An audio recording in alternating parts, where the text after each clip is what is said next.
Ayun, what's up? Ako nga pala si BT at nandito ngayon tayo sa BT Reaction and welcome to my channel, Tunay na Kritiko.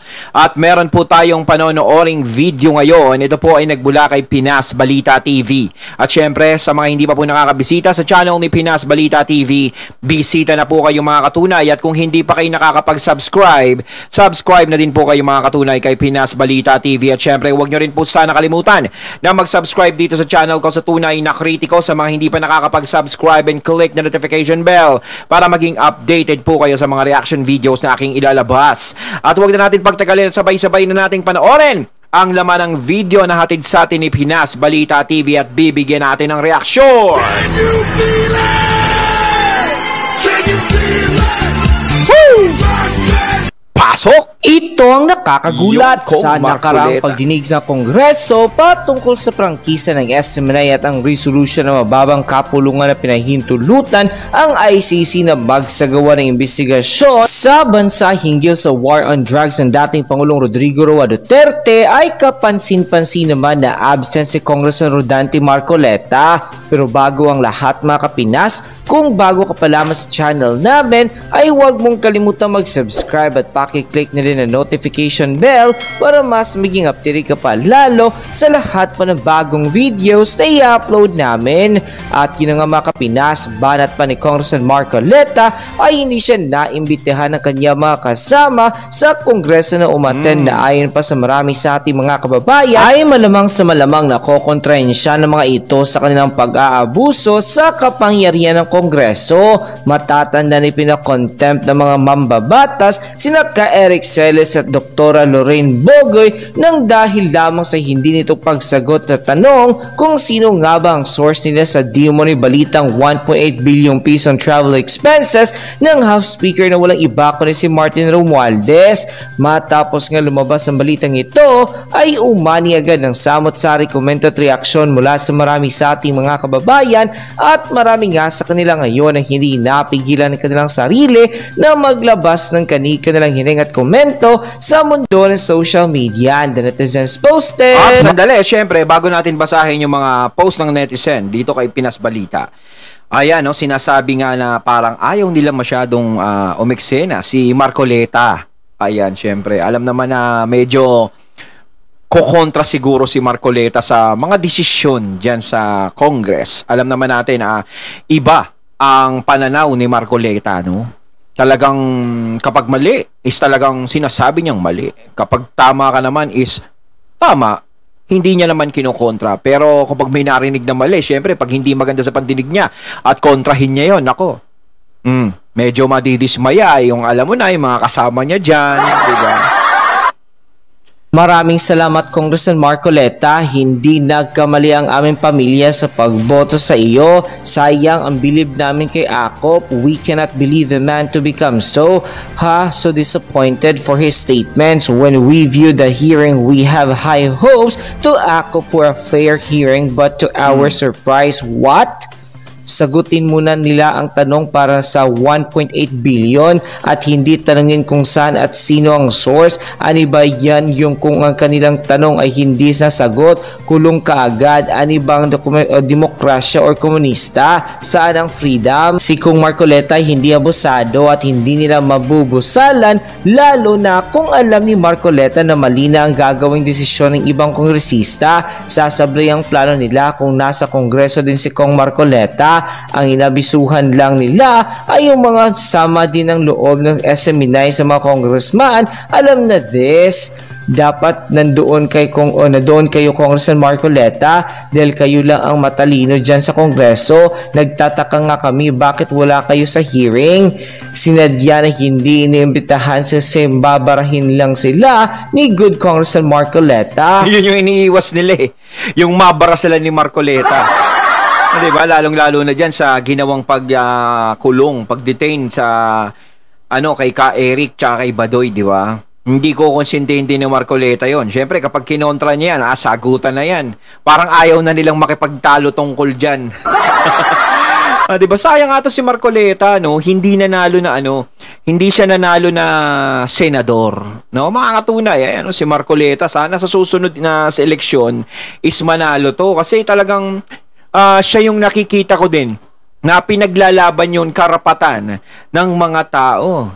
'Di ba? Siya yung nakikita kong ganun eh. Yung pinaglalaban talaga yung dapat para sa ating lahat. Mas maganda sa isang politiko, yung iniisip niya muna yung taong bayan bago ang sarili niya. Huwag ka nang umattend dyan kung Marcoleta, masisira pangalan mo. Huwag mong masisinado ka gayahin na lang, si Akop, nagpapagamit. End quote. Bayan mo nang mag-discuss dyan si Nelson. Total, may amata naman siya. Mas naniniwala ako sa kanya kaysa tayong dalawang mag-discuss dyan. Meron sa kasi, tingin mo? tama po, at least tayo kung avatar na sasagot, wala tayong kumpulbis.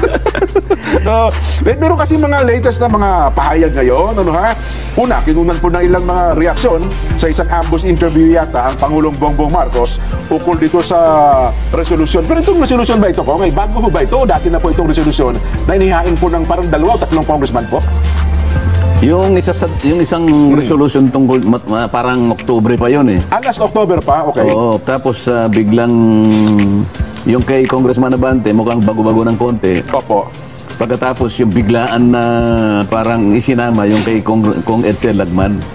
Yung sa part na naman ng Bicol. Hindi nga ako naka-attend dyan kasi wala namang notice eh. Nagtaka ako. Bakit sabi kong gano'n sa staff ko? Teka mo na.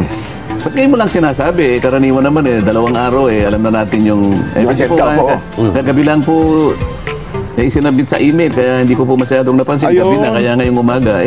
Ang dami nating mga aktibidad kaya nalampasan ko ngayon yun sapagkat hindi nakasulat sa aking planner eh. Bakit na naman nangyari? Doon mo sa panukala ni itong pinaka-latest nga po kay Kong Ben Abante, parang hinihikayat po niya ang mga ahensya ng pamahalaan para makipagtulungan po sa isasagawang investigasyon na raw at papasukin ang ICC prosecutors dito sa ating bansa para once and for all maliwanagan itong mga usaping ito, Kong at Nelson. Bakit? Kung hindi ba natin papapasukin, hindi natin hindi magliliwanag sa atin? Tama. Ibig ba sabihin sila lang ang makapagbibigay sa atin ng kaliwanagan? Tama. Sa isyong yan? Ayun, tama po yung punto. Anong katwiran nun? Yun din po ang Mabuti sinasabi. na lang, wala ako dun. Yun din ang sinasabi ng iba. Ngayon. Kung sila pa yung mga international o mga banyaga sila makapagbibigay ng linaw. Bigyan natin ng perspektiba yan. Kasi ang pagkakaalam ko, si Pangulong Bongbong, nauna na nagsabi. Ayan, tama po. Kung natatandaan ko, sa palagay ko naman, may mga tala tayo dyan sa, lalo na yung mga staff natin dito, nagtatala ng mga binabanggit ng Pangulo, yung mga halaga. Halimbawa, sinabi niya, we are done with ICC.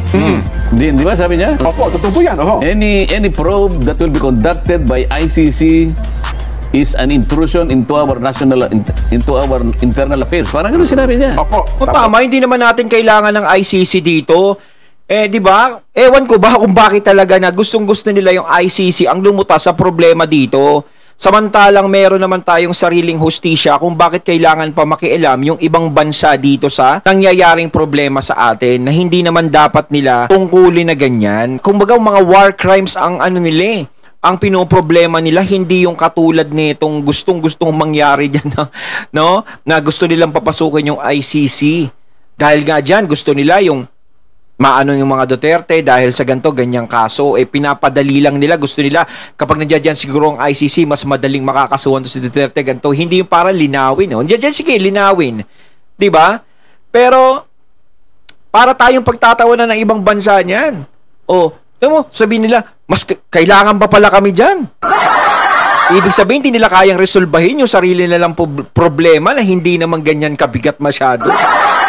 Diba? Samantalang ang ICC, ang nire-resolve niyan is yung mabibigat na problema, yung mga war crimes talaga. Maraming nangyayaring mga gera-gera ngayon. Di ba? Yun ang pinoproblema nila, tapos papasukan pa nila ng problema yung ICC na ganyan. Na napakasimple, at bakit dito ba hindi kayang sagutin yan dito mismo sa bansa natin? Or it's even a threat to our sovereignty. Yes. Teka muna, paano yun? Ano na ba yun? Nawala na ba? Ibig sabihin, nagiba na ba yun? Well, palagay ko matibay ang pasya ng Pangulo doon. Hindi pa nababago yata yun. Kanina ko, aywan ko lang, ito, analysis ng ating mga kababayan. Nauna kasi, Jen. Kaya parang biglang di ba, kahapon sabi na, parang nagkakaroon na ng laman. Dito sa naturang posisyon. Dahil naman puro kayong mga intrigero Lamat naman yan. Unitim tayo Ayun nga Dahil mismo si Vice President Sara Duterte nagsabi, may nauna ng posisyon desisyon dito ang gobyerno. Si Pangulong BBM, igala nyo naman. Ayun na. Kaya lang, ang sumunod na nagsalita ay si DOJ Secretary Boying Rimulya. Boying, Nako. na dati-dati ay matigas din ang paninindigan. Siga yan. Hindi po pwedeng pumasok dito yan. Siga ng Cavite, kayo na DOJ Secretary yan. Umiiral ang justice system sa Yan. Pilipinas. Ako ang kalihim ng justice. Katarungan. Oo. Nagawar ng katarungan. Pag pumasok sila doon, parang wala naman parang hindi ako kalihim. Pero kahapon, o isang araw, Para sabi mawawalan siya ng tatanungin ko muna ang Malacanang. Tatanungin ko muna Malacanang kung ano reaksyon ukol sa resolusyon na yan. Para nag-iba, no?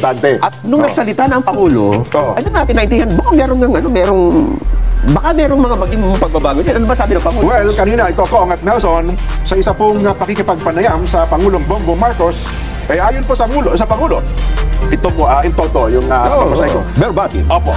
There is also a question. Should we return under the fold of the ICC? So that's again under study. Ayun. Yan, ano? So, we'll just keep looking at it and see what our options are.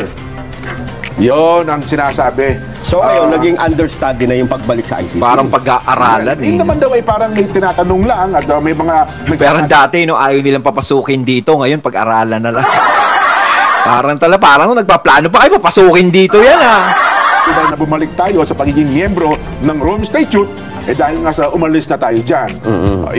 Pero hindi magkadugtong yung dalawa na yan, Jen. Ito, Okay. ang sinasabi natin kanina, ang sabi ni Pangulong Marcos, any probe, anumang pagsisiyasat, sabi niya, conducted by the ICC would be an intrusion into our internal matters. Yan, panghihimasok.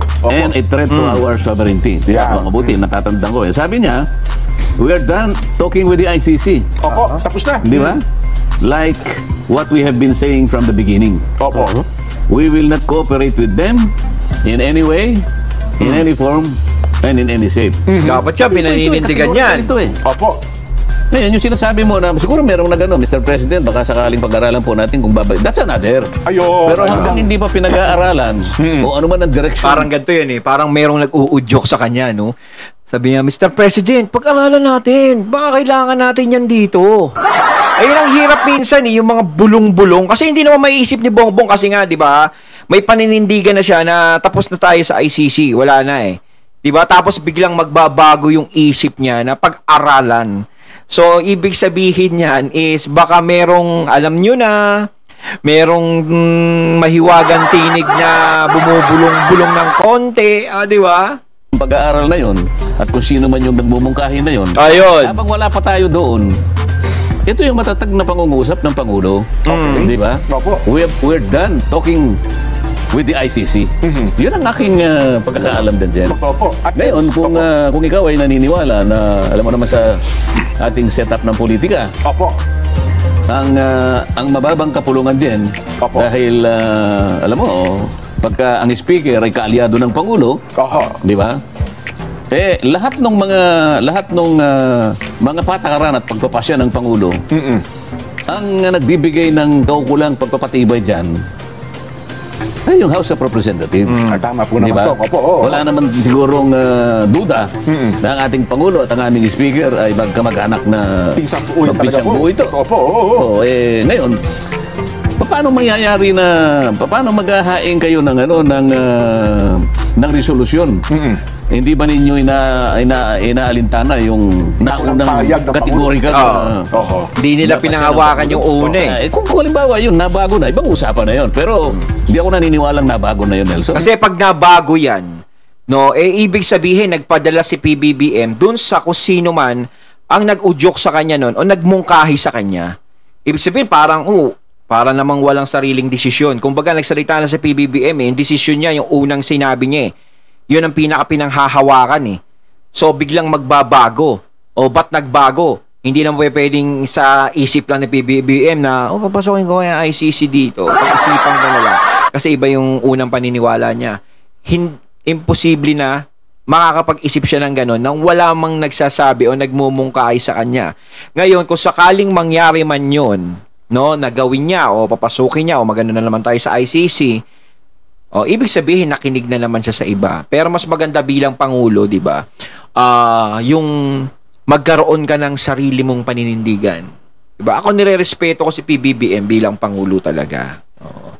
Pero mas maganda yung may sarili kang paninindigan, may sarili kang prinsipyo at paniniwala na sa sarili mo na alam mong kaya nating resolbahin kung ano ang problema dito sa bansa natin, na meron tayong hustisya na makapagbibigay ng katarungan.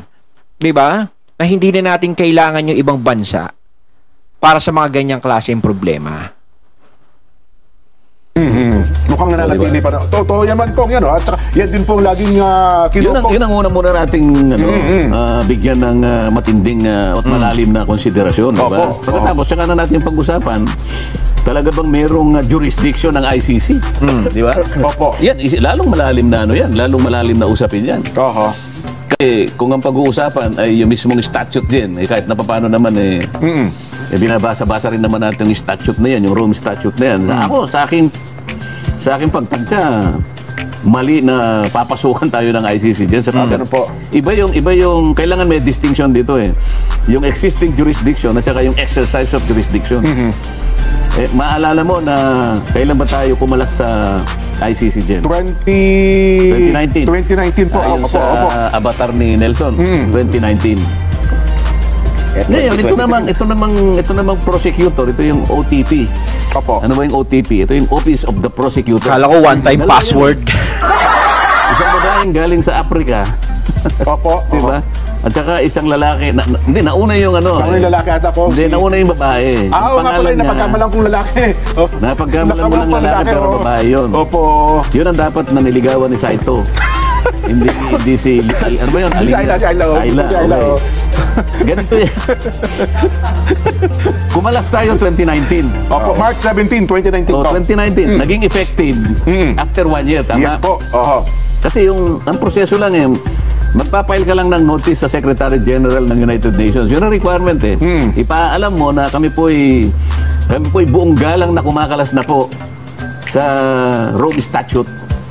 Kami po tumitiwalag na po sa pagiging state party dito po sa Rome Statute. Yun ang patakaran eh. Yes po. Ngayon, sang-ayon din sa alituntunin, yung Rome Statute na yan, pagkatapos mong mag-file sa araw na ito, maghain niya ng kanyang, ipapil mo. Magkakaroon ng visa yung application mo of withdrawal pagkatapos ng isang taon. Tama po. Ngayon, hindi ka pa nagtataka na yung Patu Bensouda, yung taga-Africa na unang prosecutor. Yung babae, si Patu. Tama. Nag-file siya ng permiso to investigate. 2 taon bago pagkatapos na maging effective yung ano. So, naging effective yan 2020. Yan, isang taon ang plaso di ba? Yes po. 2021, si Patu Bensouda nag-file ng anong tawag dito, permiso to investigate. Pagkatapos yung permiso na yan ay tinangka nating harangin, kaya tumagal ng konti hanggang sa later on pinayagan na rin. Pero 2 taon at kalahati ang lumampas pagkatapos na magkaroon ng visa yung pagkalas natin. Yan ang problema. So technically, dapat po, wala na silang pakialam. Wala na. Alam mo kasi, medyo technical ito din, pero alam mo, sa ilalim ng sistema ng ICC, International Court of Justice ito din. Hindi ito yung The Hague na Permanent Court of Arbitration. Yung Permanent Court ng Arbitration ang pinag-uusapan naman doon, karagatan. Yes po. Na kung saan ang mga sardinas ay may kinalaman. Dito naman, ICC. Criminal Court. International Court, ICC to. Ano ba? Tao naman ang pinag-uusapan dito, hindi isda dyan. Yung mga leader. Ngayon, ang dapat na ginawa nila dyan, dapat sana nag-file sila ng aplikasyon na mag-imbestiga habang hindi pa nagkaroon ng visa, ipagkaka-withdraw natin. Kaya magkakaroon sila ng problema pag pinagsama-sama mo, yung magsisimula ka sa Article 12, Article 13, hanggang sa makarating ka sa Article 15, at saka mo pagsasama-samahin yan, isasama mo yung Article 172, magkakaroon sila ng problema doon sa tinatawag na temporal jurisdiction. Ayun, Masalimuot, ngunit kapag halimbawa, tinangka ng mga kasamahan ko na talagang ipinilit. siguro Gusto ko rin malinawan kung ano pinagbabasihan nila para makita natin kung talagang meron silang katwiran. Sa akin palagay, wala nang jurisdiction ng ICC. Ayon, at ating natungayan ng video na nagmula kay Pinas Balita TV at syempre natungayan din natin si Kong Marcoleta. Ayan, pinaliwanag niya ng malinaw na wala na talaga ang ICC dito sa atin, labas na ang usapan. Kasi kung gusto talaga nilang ibalik, yan na nga, magkakaproblema lang. No? Kaya wag niyang ipilit. Sa eleksyon lang kasi yan kung bakit gusto ipilit dito alam natin kung sino talaga yung gusto nilang patutukan sa ICC, kaya gustong-gusto nila dito yan. Kaya mga katunay na masasabi nyo tungkol dito. So once again, I'm BT and I'm out. Peace.